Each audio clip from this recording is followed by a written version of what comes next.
All right, welcome back, everybody. By now, everybody knows this recurring panel session that we do with the climate farmers community. This is an effort of our academy to help to bring some of the internal discussions that we have in our WhatsApp groups and within the rest of the community into discussion that more people can participate in.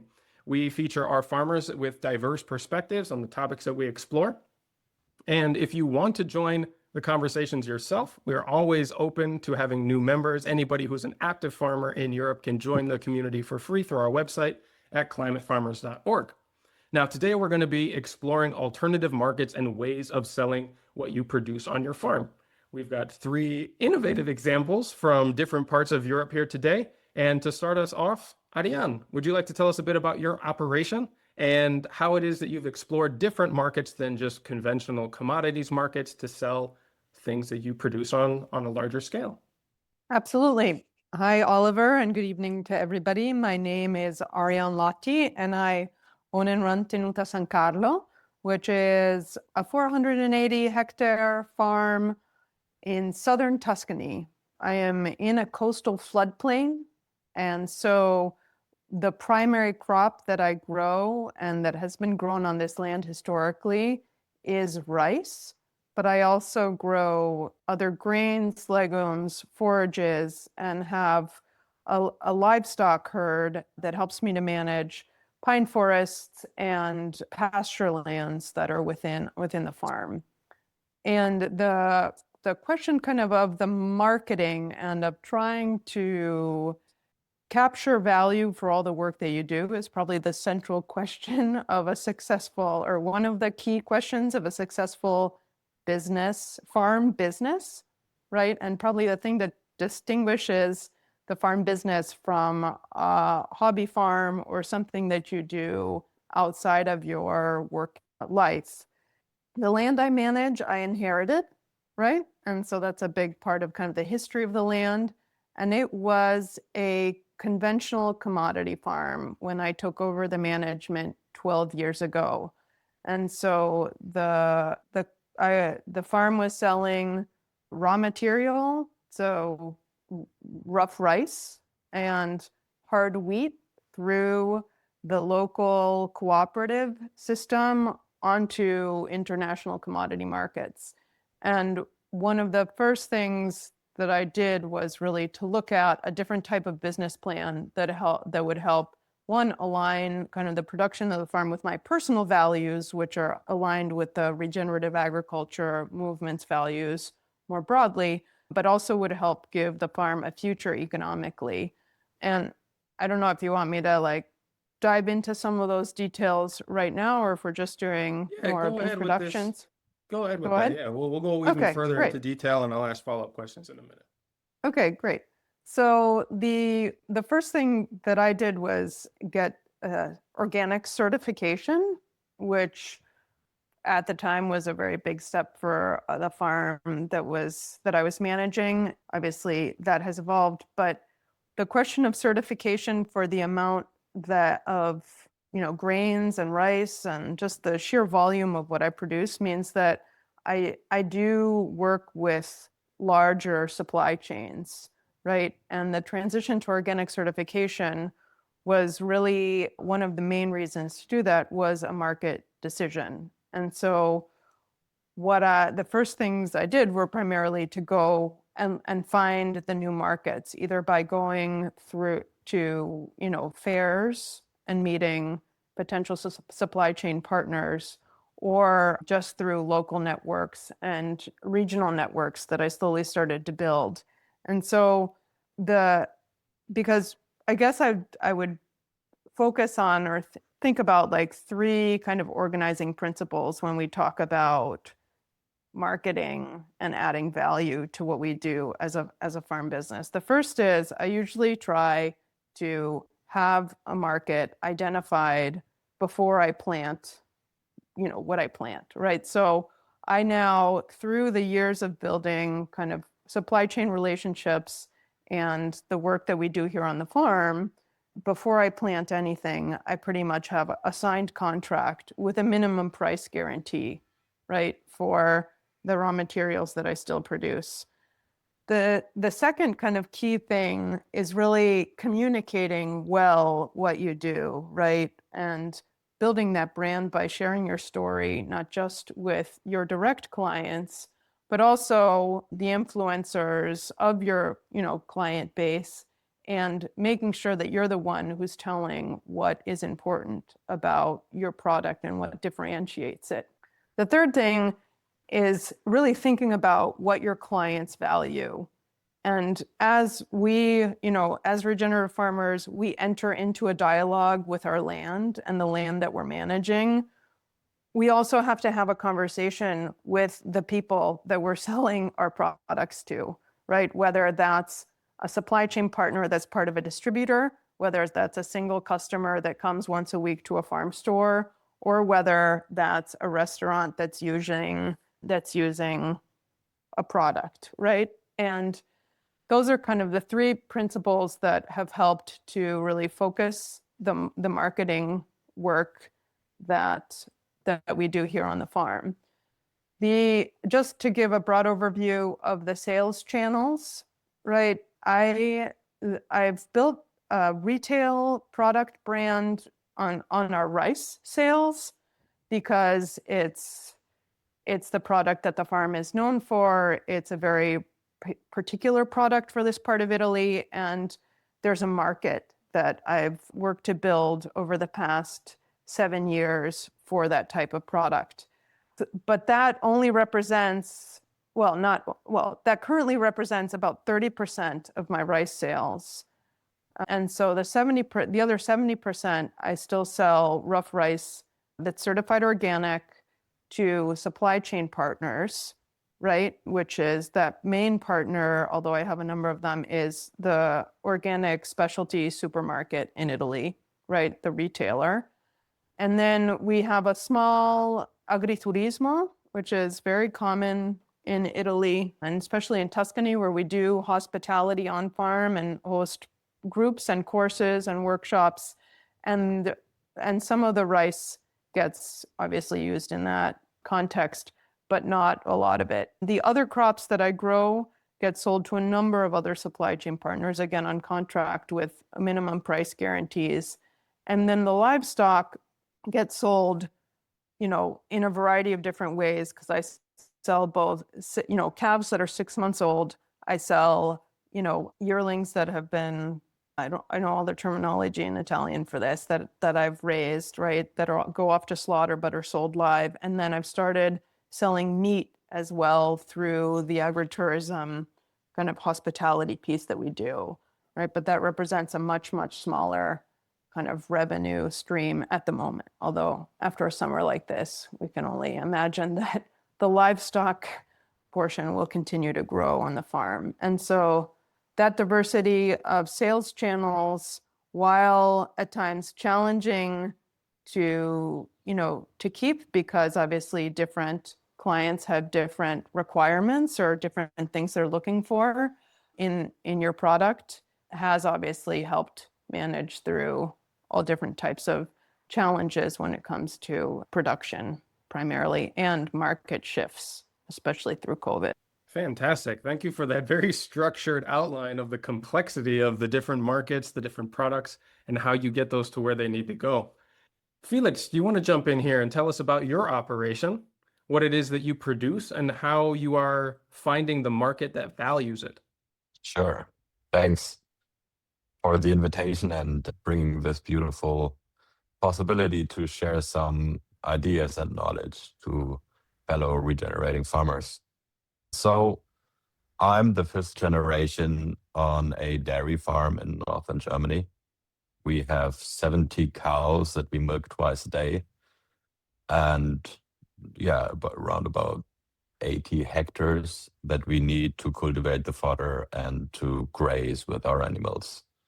We are diversifying our ecosystems with agroforestry systems now and try to diversify our product palette as well. That is very interesting because it's, I believe, just possible because we have our direct sales systems in place for 20 years now. It started in 2006 when my parents went through bigger challenges on the global milk market and decided upon reading a article in a magazine apart from each other. And then they said to each other, well, I read something interesting. Let's talk about it. And later the day, it turned out that they both read the same article that they wanted to talk about to each other. So that was kind of the universe telling them, all right, you don't have to think twice about it, just go do it, no matter what any straight thinking brain would, put stones in the way or whatever. So just the next year, they started building their own dairy to produce whole milk, pasteurized. Later, we started with producing yogurt and fresh cheese. And even later, we got into a collaboration with a cheesemaker that produces our hard cheese now. And this business of selling our own milk products grew very organically. So they started with one car to deliver to the doorstep of our customers. That's like a very thought through thing that they said our society is very lazy and it's hard to get the customers to come to the farm or to whatever. No, we have to reach them at their doorstep and make it easiest possible for them to access our products. So we delivered, and as I said, started with our first car, and basically we delivered our milk to the friends of my parents. And then it started to become a thing and people talked about it, and we were mentioned in magazines and newspaper articles. And during the last 20 years, we grew step by step to now 1,200 customers.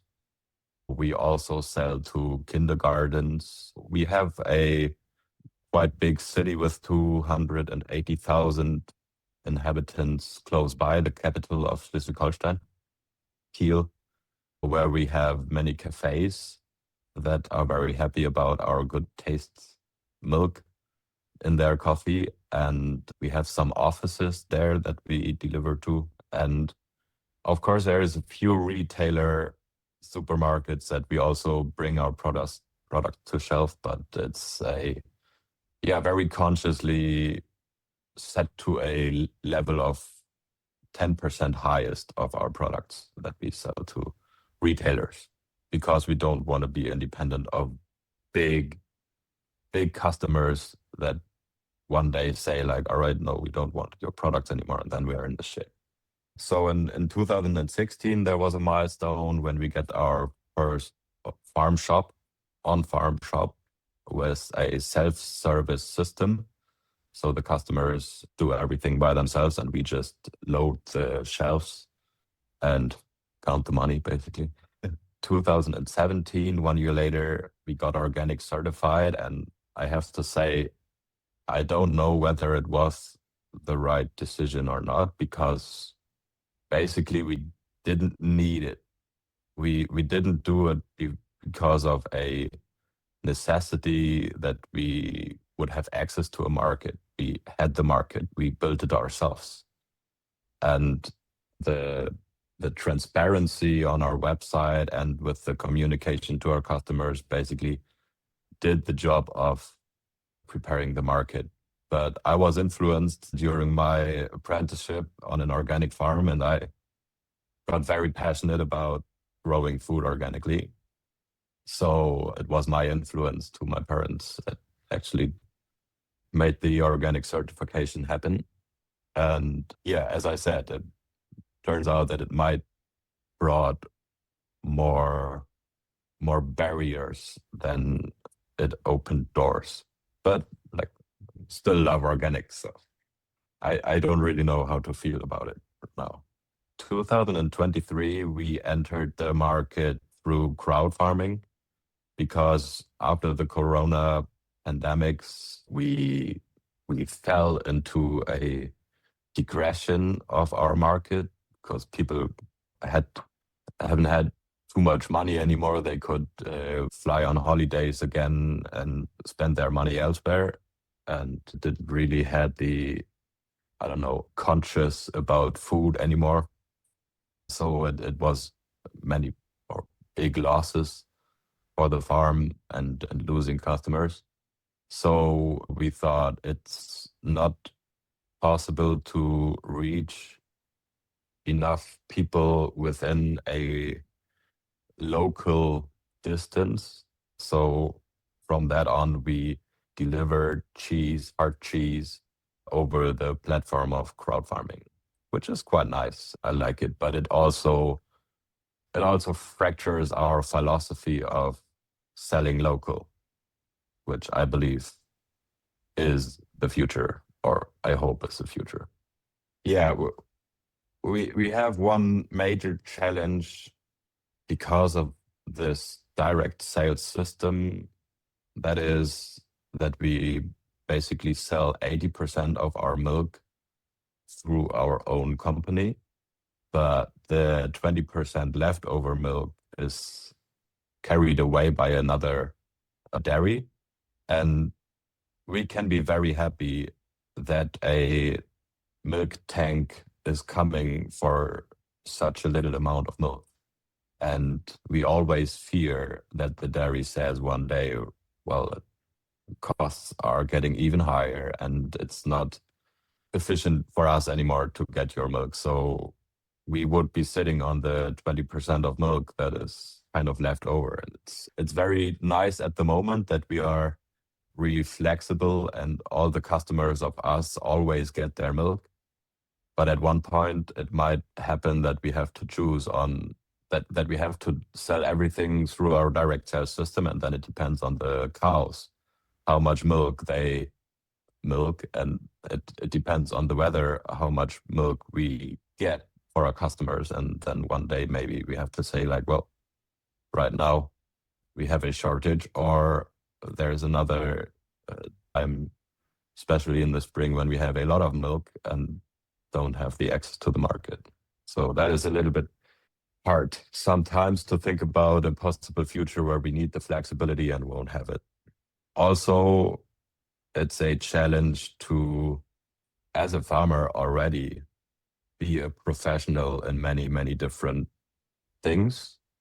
With direct selling, there's just another thing coming on top. So marketing and communication with the customers, all that different tasks and challenges that come with selling your own produce doesn't make it easier. But in the end, we stand here with a product in our hands and we say this is what we do because of passion and love, and selling that, from growing the grass over producing a very interesting product and giving it to the customer, is a very fulfilling thing. So I wouldn't change. Nice, man. Thanks for spelling out that whole story, because it's been quite a journey that was started with your parents that you've taken on. And you already anticipated a number of my questions by talking about some of the challenges and the things that make it worthwhile. Now I want to go to Jose Luis. You are best known, of course, for the poultry brand, but I know you sell a lot of other things and you've been trying different ways to bring the value and your story to the market. Tell us a bit about your operation. Yeah, thank you very much for this beautiful invitation, beautiful meeting. We started from the beginning selling directly to the consumer because we needed it, because we are, well, our activities mostly done in a land considered forest land. So we don't receive almost nothing of public, subsidies, etc. So we need to obtain as much as value from our product to be able to be profitable without public subsidies. So we started, from the scratch, only 2 people working in the farm, in the butchery area, etc. Now we are 11. The demand have not been almost never a problem in our cases. And because of that, I didn't put any kind of effort in our website, and I know that you know that my website was awful, but it works. Because I am only in the past one person thinking in all the different issues that we had.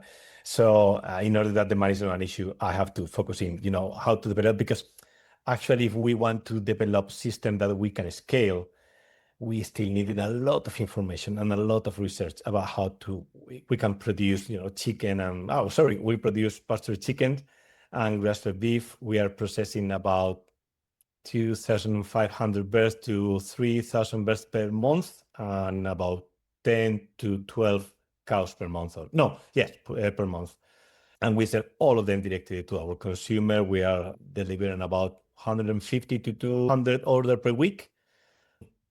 Developing at the same time the market, the message, everything, the sales process at the same time, the farm knowledge is very hard. One of the first things when I share my experience with other farmers is that one of the most typical sentences that I heard in the past is that, okay, you sell directly your product, so you obtain an extra value for your product. I say, okay, you obtain an extra value from your product because you are doing an extra effort and an extra job because you are not going to be farmer anymore. You started to be, a seller, distributor, market, and in order that and like all of us, we have not enough money to do everything well. We do everything, as well as we can, and most of the time we don't do it well. So I am at the moment that I'm thinking, because we are, as Felix and member of EAGA, we share our experience with the rest of the regenerative farming across Europe, and we are also doing quite the same. Always doing our own work separately with the same issues. For example, one very simple question is it's very expensive, the delivery, for example. I pay almost €2 per kilogram to deliver, each kilogram of our product, only the last mile of delivery, €2 per kilogram. If we are speaking about sirloin or a steak, okay, but we are speaking about chickens. And chicken, most of the consumer chicken is a cheap meat. So I am trying with another farmer and another person, beside us, to develop an alternative for us, because I know that that we are currently collaborating with another farmers, so you can buy across our website dairy product, pig product, beef, chicken, and also we develop the preserved meat or meat on can that we can keep without fresh condition for years. Actually, I'm thinking to develop this, European delivery system, because this way to develop without temperature control is very cheap across Europe. So I can put 3 kilograms of our product without temperature control in almost, all the Central Europe and not England, not Denmark, so not the Norwegian countries, for less than €8, 3 kilograms. So it's going to be quite, and we are thinking about like an extra value product because this product is also cooked. So, all time thinking, how can we develop more sustainable way in a more human approach? Because the energy that I know that Ariane and Felix that we are putting in our own, company to develop all the different lines is huge. It's huge. We are working extremely hard to develop our projects. And we have to think about that also. We have to think about, we have to develop beautiful farms. We have to improve our soil, have a regenerative approach, but also in our, in our own families. So trying to develop, alternative to the regular direct sales, to add maybe more cooperative process, because, in Spain, there's a huge movement of cooperatives, but, most of the time happen that cooperatives want more money than the farmers. What happens if we create cooperative that they don't need to want money? We only have to supply the cost and that's all. So we are able to sell different farmers from a unique, facility, sharing the cost, sharing the delivery operation, sharing the, administration, communication, etc. So allowing to the farmer to be a farmer and putting people in with more professional knowledge to do their own job. So I don't know, we are going to try to develop it.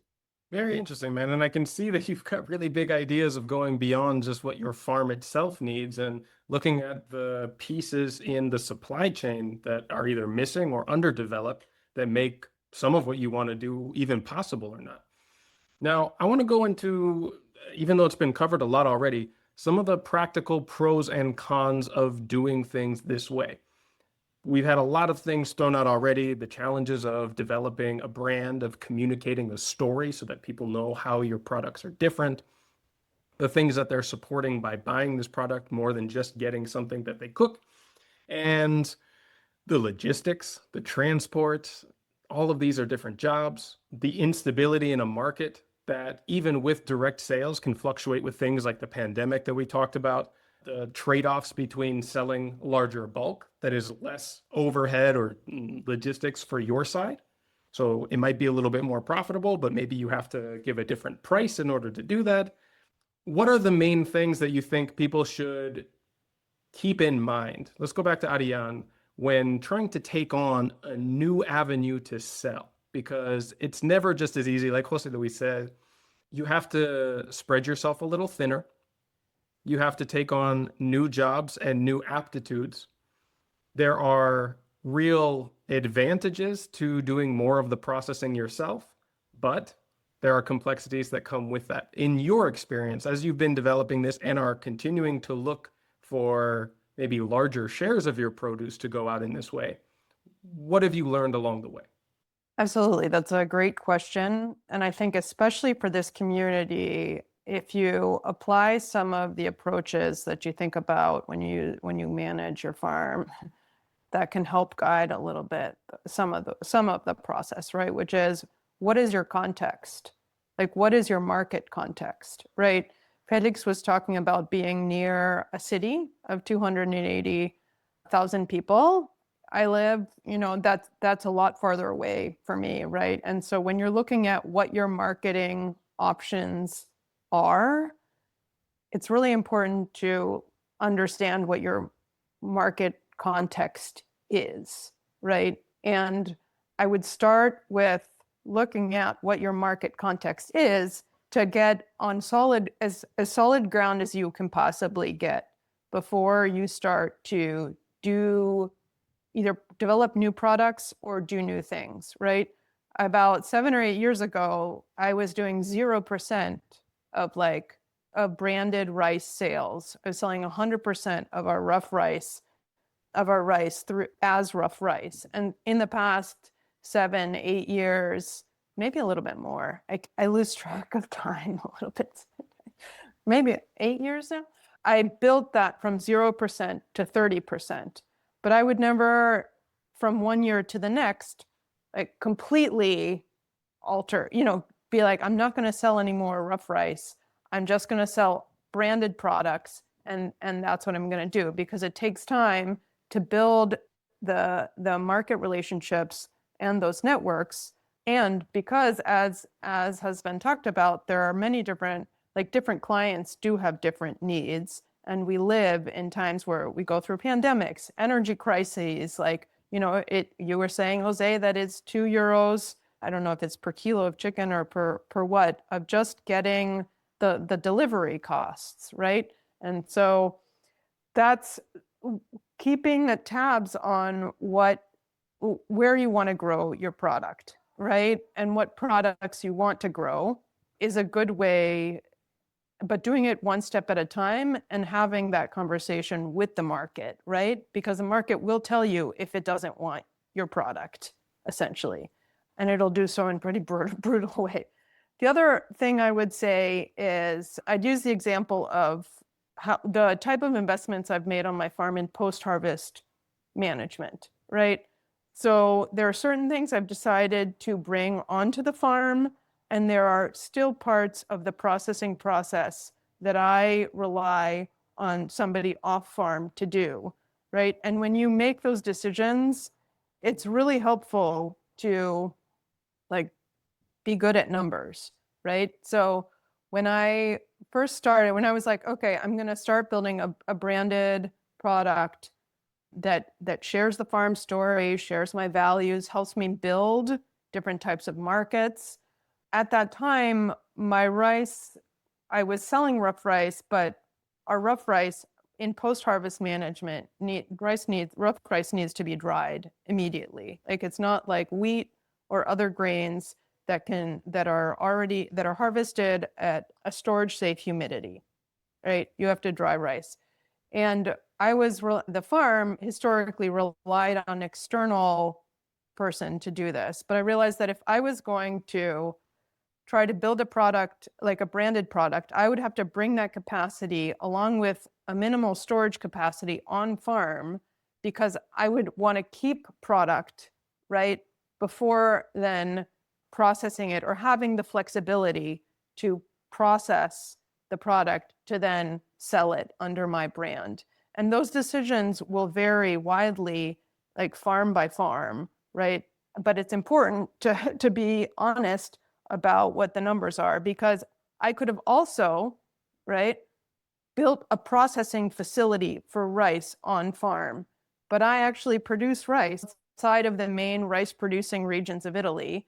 And the amount that I produce and that's produced locally would never support actually bringing the processing on farm, because I'd have to have other clients besides myself to justify the costs, not just of the processing equipment, but also of having another person essentially on staff managing that process. And so it's because there are so many steps both in post-harvest handling and in processing before you even get to the product that you're going to sell, based off of the product that you're trying to sell and how you want to add value to it, right? Then you think about what types of investments you want to bring on farm. And for the investments that you're not going to bring on farm, you try to find partners that are value aligned. And, my rice miller maintains the quality and improves the final quality of the rice. It's an artisanal rice miller. He does a whole special process. It's not any sort of industrial rice milling process that would just make me lose the value and the quality in a step that was out of my control. And so each farm will make that decision internally, and it can change over time as I'm about to build more storage capacity on farm, right? But you build those steps slowly because infrastructure costs so much and it's so hard to have the margins. If you want to build it in a way that's more sustainable, right, for you personally and for the farm business, then perhaps like dedicating 24 hours, 7 days a week to everything that needs to be done. And so that's my experience. That's very good advice, and I really like the process of thought there that helps to evaluate the different decisions as they come up. Does this fit into the place that you want to go in a couple of years, and how can you develop that within the cash flow that you already have? Does it work with the collaborators or the capacity to make more money off of it despite what your own production might be limited by in the case of processing facilities? All of these are really important considerations. I want to go back to Felix now, and can you tell me about some of the pros and cons of having such a direct relationship with your customers? I mean, many of these bottles are going right to their doors, and many of them are coming, like in the case of the kindergarten, back to the farm with these experiences, with education, with outreach that you do, but also the complexity of the logistics of managing the deliveries, talking with so many people, the ups and downs of that market. Tell me about, the learnings that have gotten you here so far. Yeah, thanks. I cannot really talk too much about it. We should actually have my parents here telling you all the things that they experienced the last 20 years when I educated myself to become a good farmer. But yeah, bits and pieces I can probably share. So being at education, I think that is what communication with customers actually is. Because we're living in a broken system, like seriously broken system, and people have to be educated about food because our education system doesn't provide this knowledge. In school, there is no class for how is food grown and how should food be grown and all the stuff that we are getting to the nitty-gritty here in our regenerative bubbles. That is not common knowledge.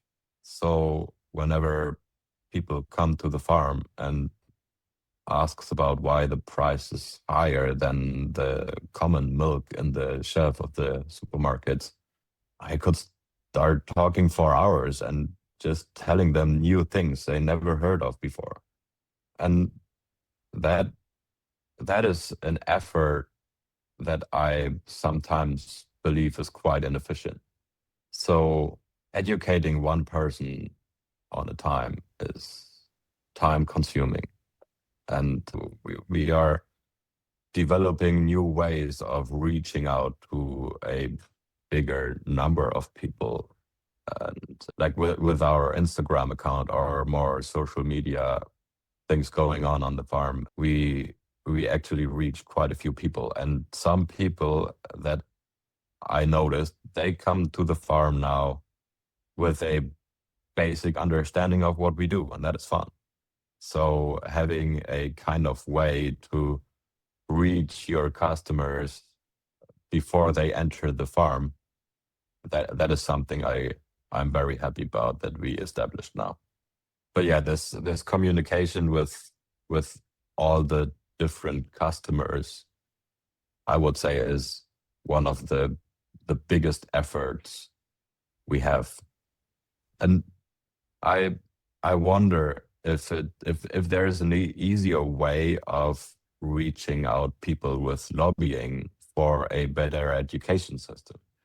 But that, I guess, is a like bigger chapter we have to open there, and then we cannot do it alone as farmers.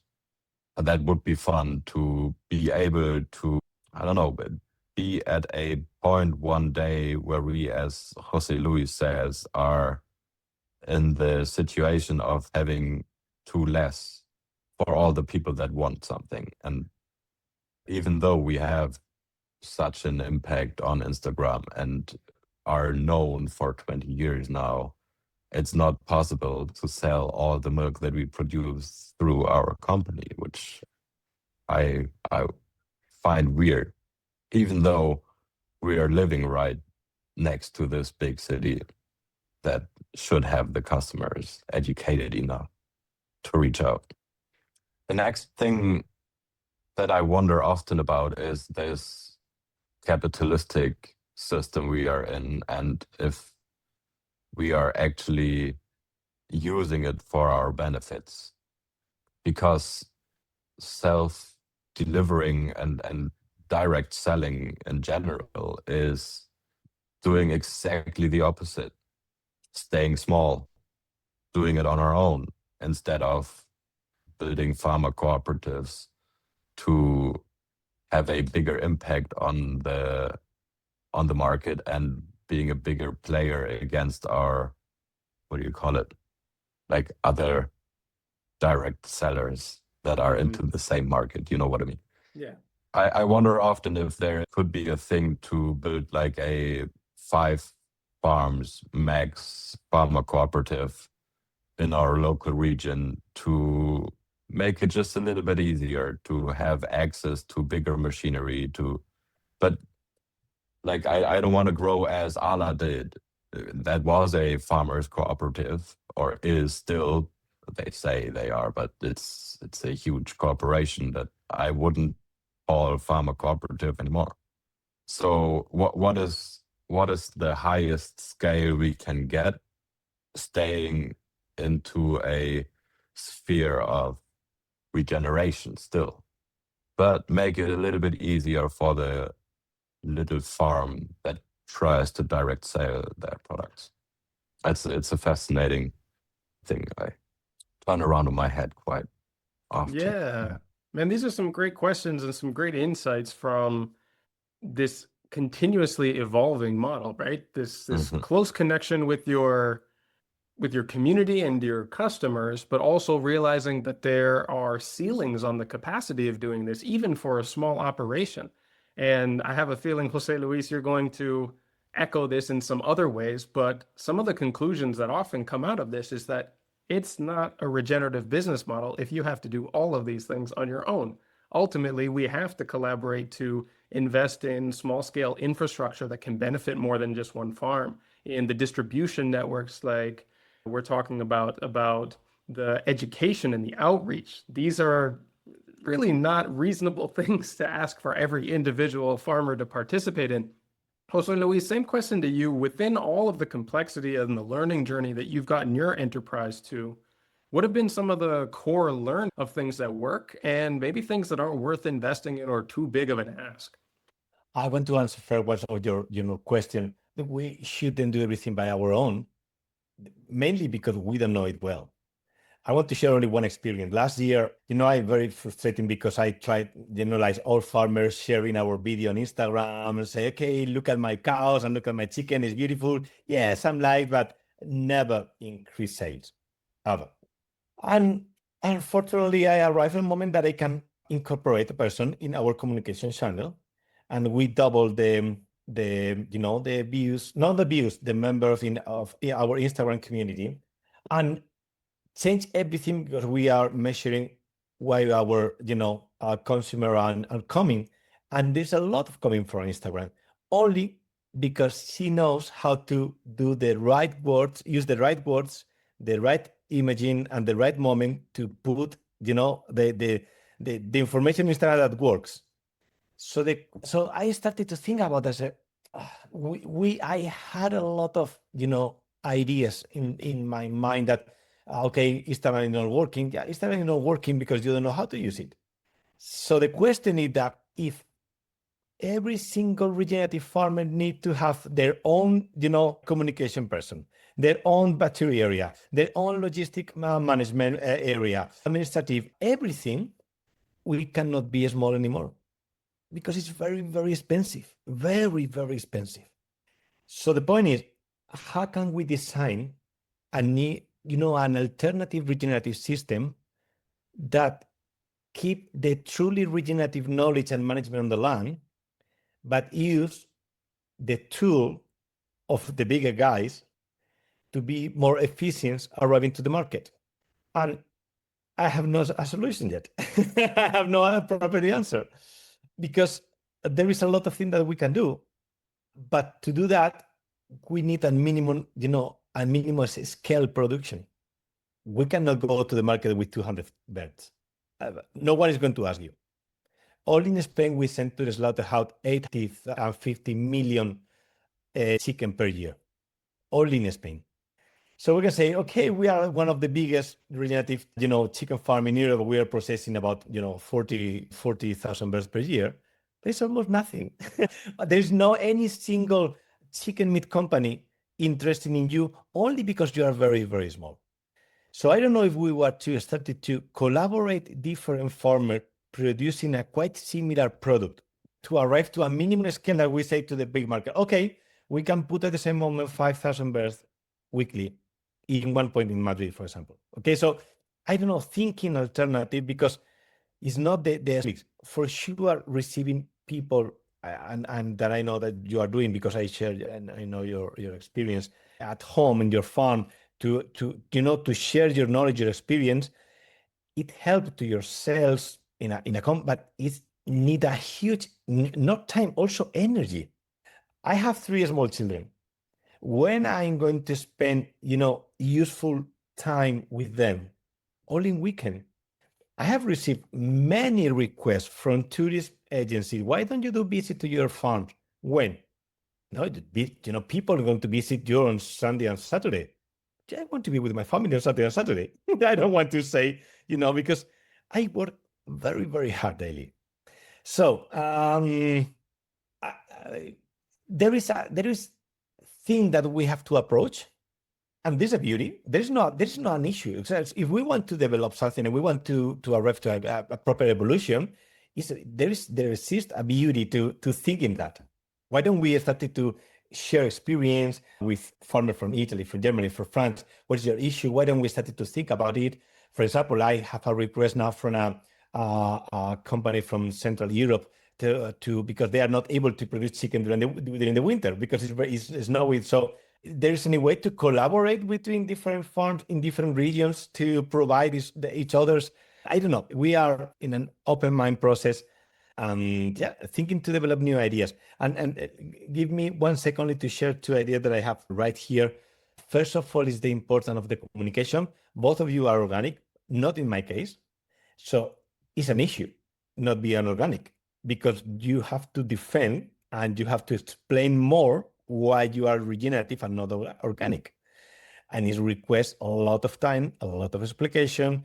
There's a lot of people asking you why you are not organic, because the answer is not very easy.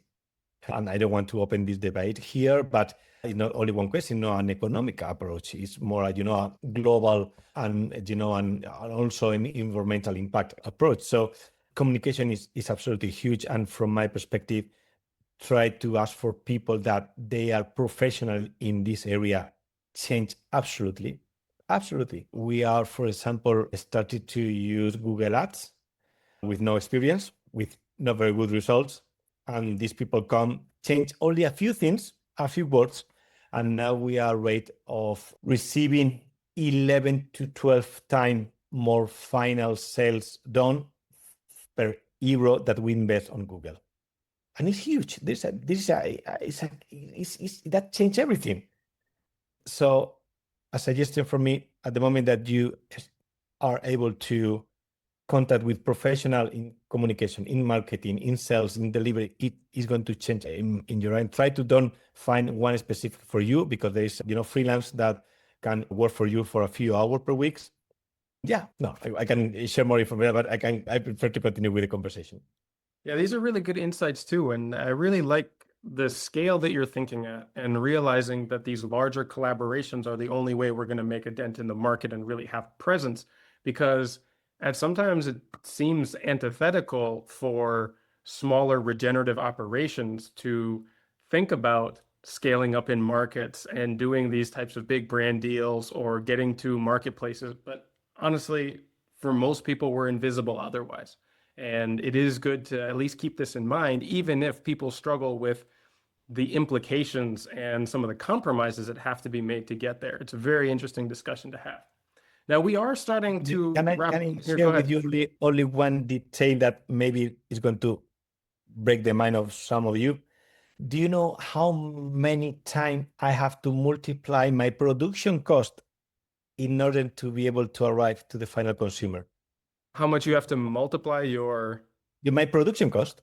If I stop my line in the slaughterhouse, is my production cost. And what happens if I decide, no, I'm going to do myself? So I'm going to create my own battery area and my own logistics, etc. It's 2.8 times the production cost. It's more than double the production cost. Yes. Yeah, almost 3 times. So we have to think about that.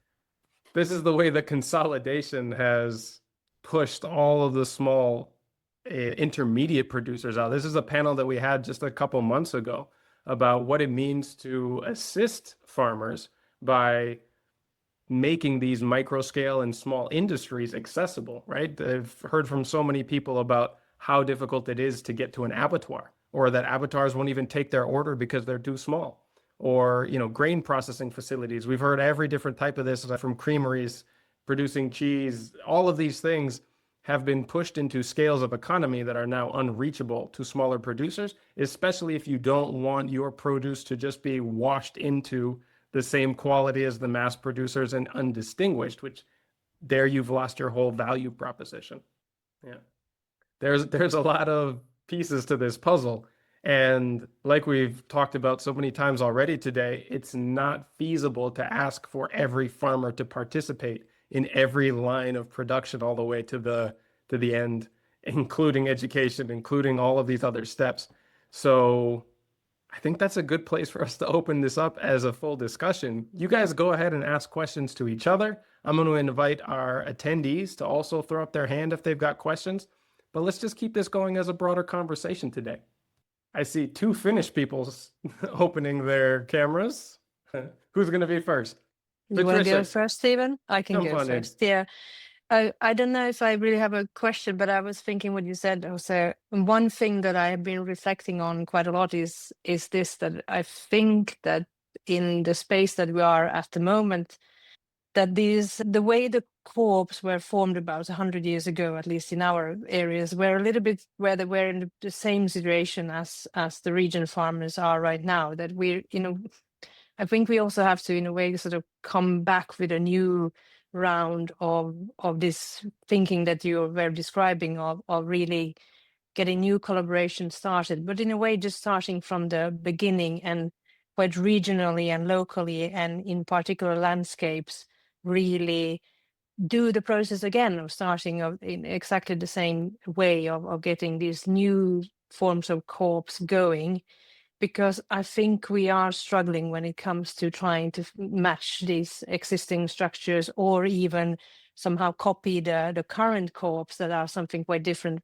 than what they were when they were started. So I've had a lot of discussions recently about this, and I think also for new economic growth and everything, that we somehow have to get that mindset into our heads that we're actually restarting on a landscape level or also geographical sort of embedded thinking, and how can we start growing new circles of energy. So it was really interesting to hear what you said, Jose, because this is something we've been thinking about a lot. So how can we still share all those heavy costs, but somehow get this going? And I think farmers needing to be quite close to each other is something I think is also important, not to have too many kilometers between farmers, because that also adds a lot of extra. So very interesting comments you had. Patricia, And I have you love it, yeah, seen? because become a regenerative farmer requires huge energy of acquired knowledge, experience, testing, everything. How to interpret your land, how to arrive to the appropriate information, everything. So that effort is huge. And for example, Ariane say we have to be good on numbers. I'm not. I'm the worst person on numbers. So what the position? We have to be good farmers, good managers, good on numbers, sellers, communication, education, product quality, safety, packaging, delivering, everything. We must to know, and it's absolutely impossible. There is no way about that. No way. So as soon as we have to think about to create this new model, sharing freelance, sharing professional that I'm going to spend 2 hours in your product, because a freelance 2 hours with your sellers, with your fund is going to spend a lot of all this knowledge. They're going to focus very well with the action that we can do, and the result is going to be huge. And we can spend hours thinking. For example, in my case, I prefer to do a weekly newsletter, because the answer that we are receiving is that the very, very good result of opening, people love to know. And we send weekly to 8,000 people information from, not even from our fund, from nutrition, from environmental impact, from almost everything. And so we started to create nets, of knowledge, of confidence. But that also, I don't know if farmers need to be educators or not. Maybe in some point, yes, but weekly. Again, can I add something too about just the more of the hidden costs, actually, about how we manage diverse either markets or diverse products if we're also managing kind of more diverse farms? Because obviously, we've talked about rice, we've talked about dairy, we've talked about poultry, but I'm sure that the three farms that we're talking about today do produce obviously other things as well. And one of the things and one of the messages that I think is important to start to communicate more on the advocacy regulatory front is that in these operations where you have a diversity either of different things that you're growing or planning to sell and trying to market, that the regulatory scheme that you have to comply with doesn't have to match the industrial scale one, right? And that's something that, even though I think the policy frameworks in the EU around multifunctionality have meant that farms serve diverse purposes, right? Not just as producers, but as landscape managers, as recreational activities. In Italy, many of the farms, are primarily like hospitality now because the agricultural production adds so little value. But But then on top, you have to, the flip side of that is that you have to follow the regulatory regimes, not just of different sectors, but then of very specific products, right? And I'm sure in livestock and in poultry, and in dairy, which, are higher risk on a food safety front, or just add so much more complexity, right? And when one of the messages that I think has to start to percolate is that even if we are, our farms are diverse, right, and perhaps produce a series of different types of products, it can't be that for everything that we produce, there's a separate regulatory regime that we're responding to, right? And that somehow there's a scale appropriateness to the regulatory regime that we have to comply with. Because I do think that there is a large hidden cost around regulatory compliance for small and mid-sized farms that can be simplified because it's a different model than the large industrialized model. Absolutely. Felix, you want to jump in there?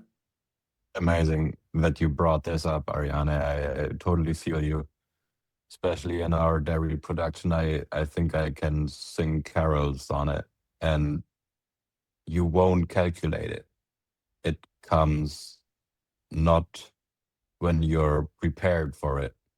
One day, someone shows up and says, I want to see everything that you do over here.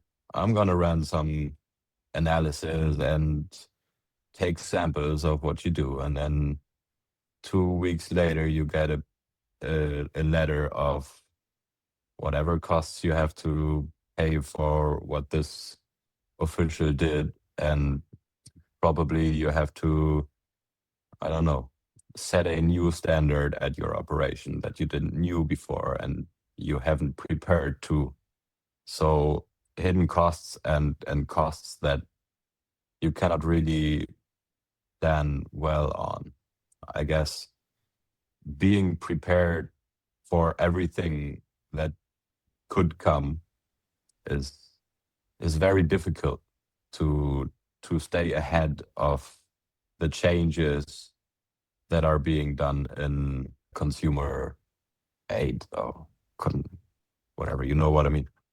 Yeah, thanks for bringing that up, Ariane. I think for everyone that wants to jump into direct sales, this is something that can be in the back of the mind always. But I wanted to go to one more topic that we didn't really have today and that I think is probably most necessary for direct selling, especially in our bubble of regenerating and most of us certified organics, is the customers or our market is people that are already educated or got educated by us, that have a conscious about food.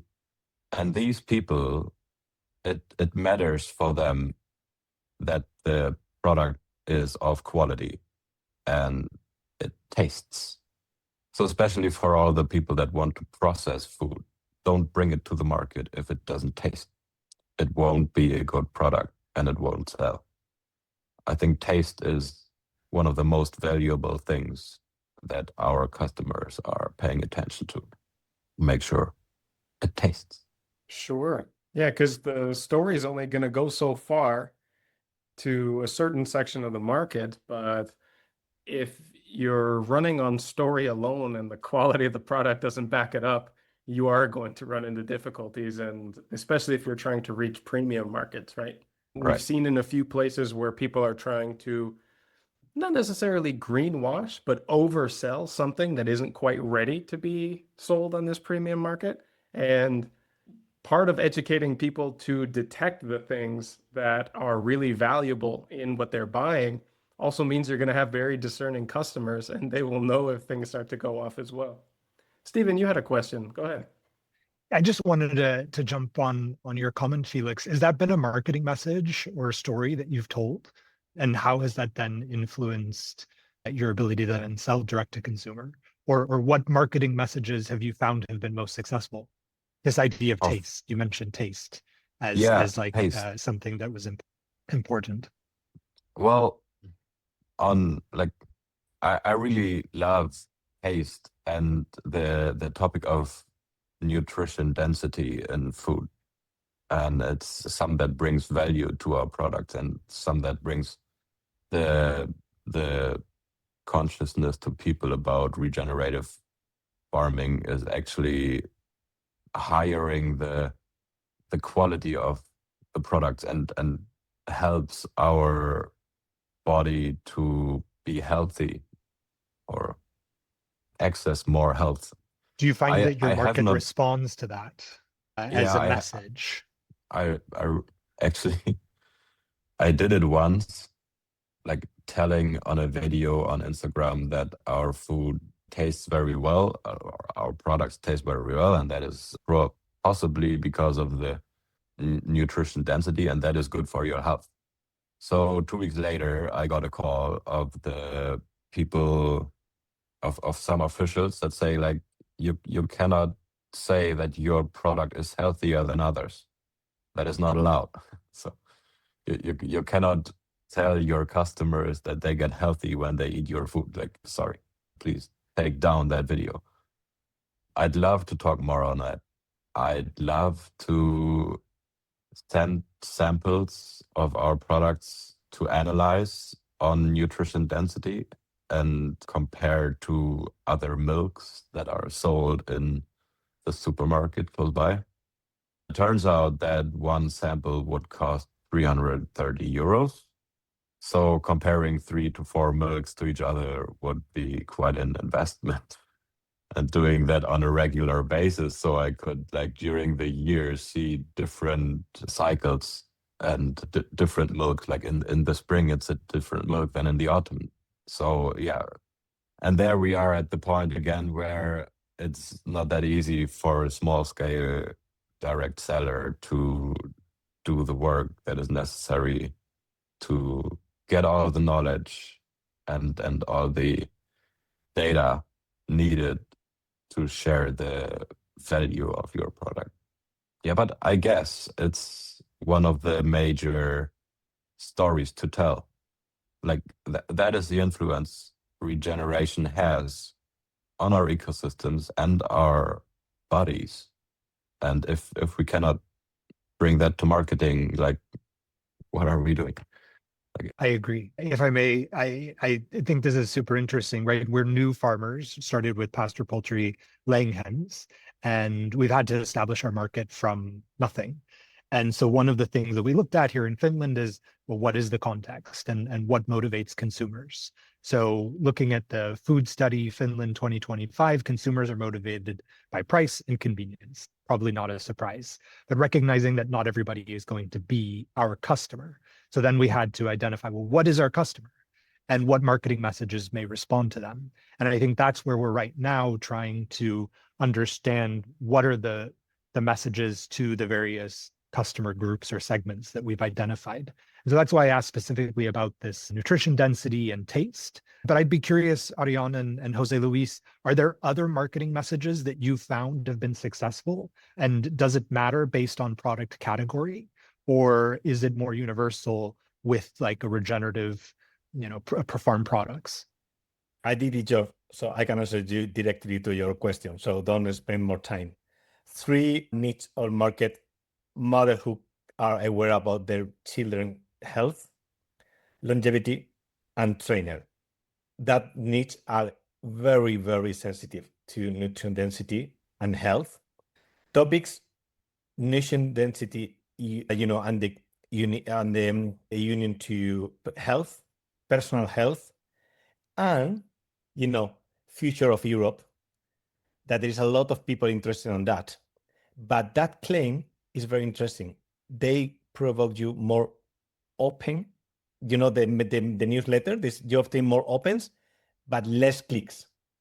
If you are looking for clicks and for sales, is nutrient density and try to and the situation to not be absolutely aligned to be the opposite of the the regular organization that they are recommending to us. but a way to, for example, red meat, the typical red meat produce cancer, okay? But now it started to appear a beautiful research that, for example, in very, very early age of children and old people, as much of red meat that they eat, they have in young children, they have less episode of TDAH, knowledge issues, etc.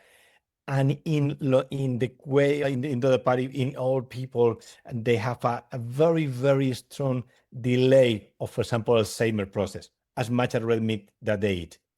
So that blows some of our mind, because it's the opposite of the message that we have to receive. That kind of message that works very, very well. So apply for that. For example, climate is guilty approach for the consumer, but climate do not provoke, the final click. That's a pity, but the reality.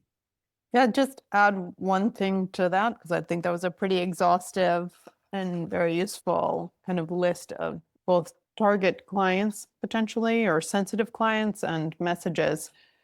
I remember at a certain point when I realized that one of the selling points, that I was one of the selling points in the product, actually, right? And that was a shift for me personally, right? I thought that the land and the story of the land and what I was doing with the land, and that organic certification and the values, the broad values, right, behind an organic certification were enough. But I've found, especially as one gets further down the regenerative journey and is really trying to, describe something that not many people think about, but that it really is about you, the farmer, right? And your story, and how many ways you can tell that story. I mean, I sell crops that people eat in many, many different ways.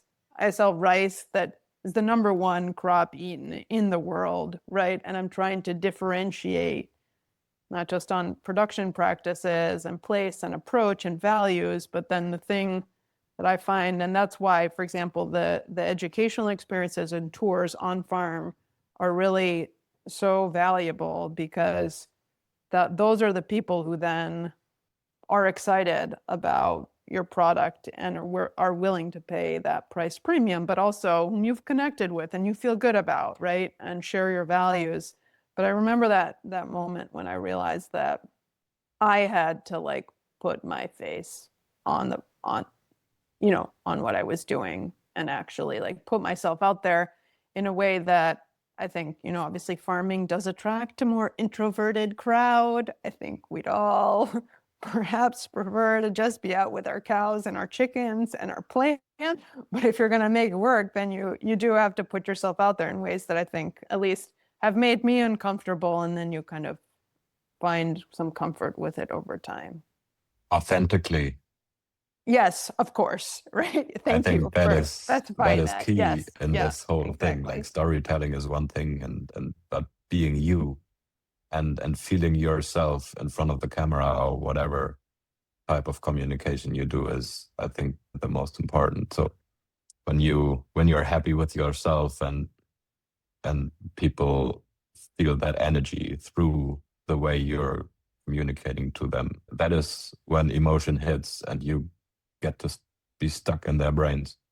I had the biggest clicks on veganism. That was fun, being into that whole crowd of the algorithm is getting fired by those people who are criticizing you the most.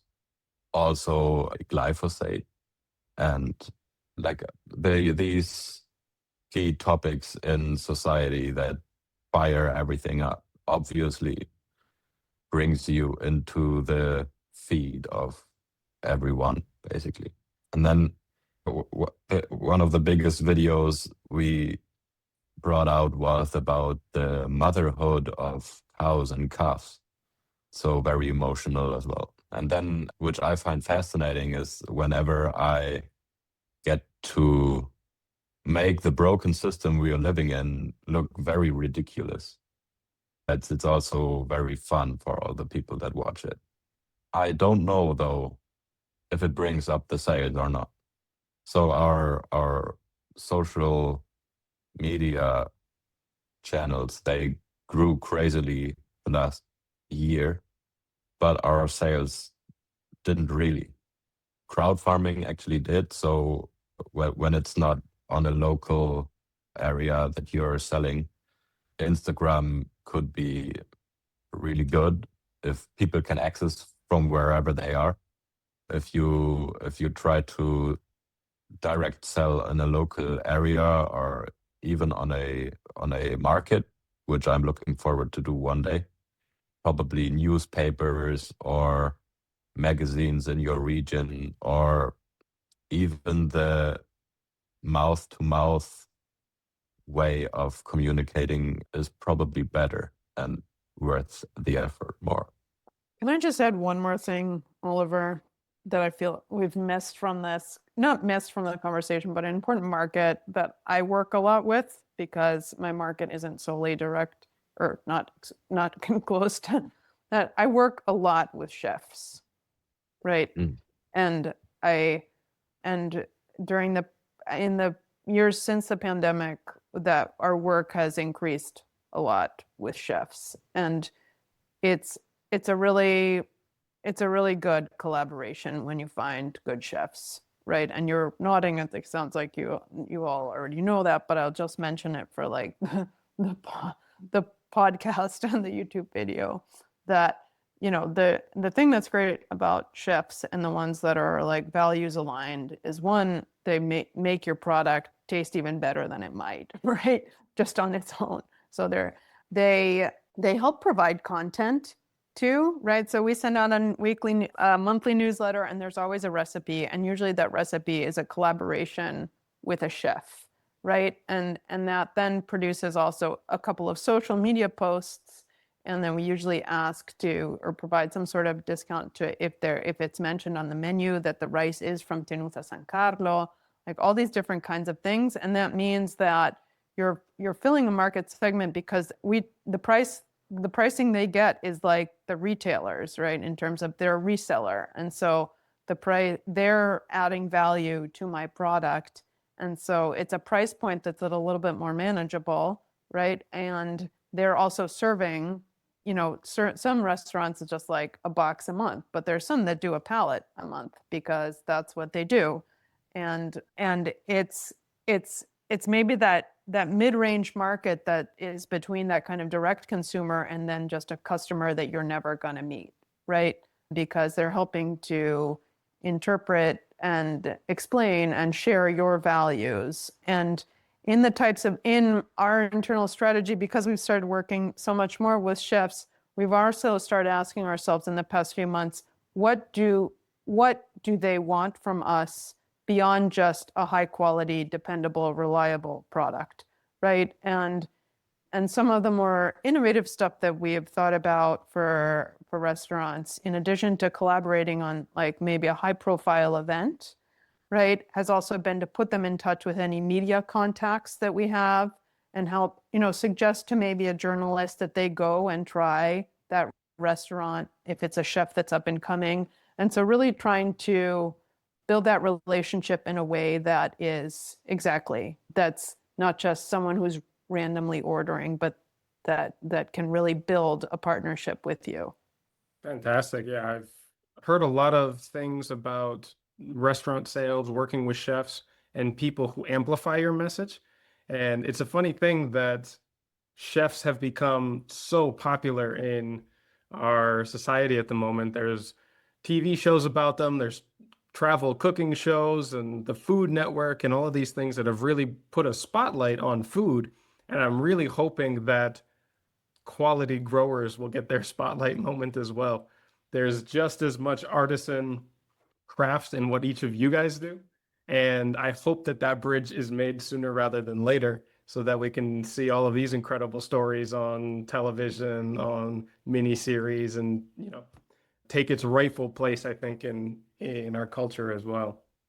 And you, Oliver, always do so much to help our farmer community grow and thrive, and in a way that I know makes me, and I'm sure everybody else, feel heard and appreciated. And so I just wanted to thank you for all the work that you do, which is a lot. So I appreciate that. I mean, I'm just trying to find my way into this community as well as I'm in between farms right now and figuring out from all of your excellent experience and advice how I'm going to approach the next chapter of my relationship with land as well. So this is very much scratching my own itch, and the pleasure is in having a friendship with each of you guys. And then when we sit down for an interview format, I always end up learning new things that we didn't talk about the last time we got together, or when I saw you at Groundswell, or when we were at that last conference, and it helps to keep these connections not only alive for me, but getting to introduce friends to friends and those who come and participate and ask their questions. And then, of course, bringing all of this information and interaction into the community, because not everybody has access to such a wide network of farmers with such a broad range of experiences and stories to tell. And I don't know anybody in our community who hasn't benefited from the advice and the mentorship of people who've been doing this for longer, who've tried things that they haven't, who can give advice on things that they might be considering, but don't know if it's going to work. And, as it's funny, almost all of the conclusions from these panels end up having something to do with we need to work closer together. We need to share more of our knowledge. And it's really fun to be able to create space for this and foster these connections in as much as possible offline as well. So seeing friends get together, share ideas, it's extremely rewarding. And it's because of the pioneering work that all of you guys are doing that the movement is where it is right now, because it wasn't here 5-10 years ago, And those of you who have taken extra time out of your busy farming schedules and managing every other aspect of your lives and your businesses to share your knowledge, to explain your stories, to offer advice and mentorship is the only reason why those of us getting started even have the option to succeed. That's probably a good place to wrap it up today. And yeah, thank you all so Nice. much for keeping this going. Nice. And I look forward to seeing many of you on the next panel and the next time we get together in person as well. Have thanks, a great night, Oliver. everybody. Bye, everybody. Thank you. Thanks for the Bye-bye. opportunity to speak. That was Thank you. amazing.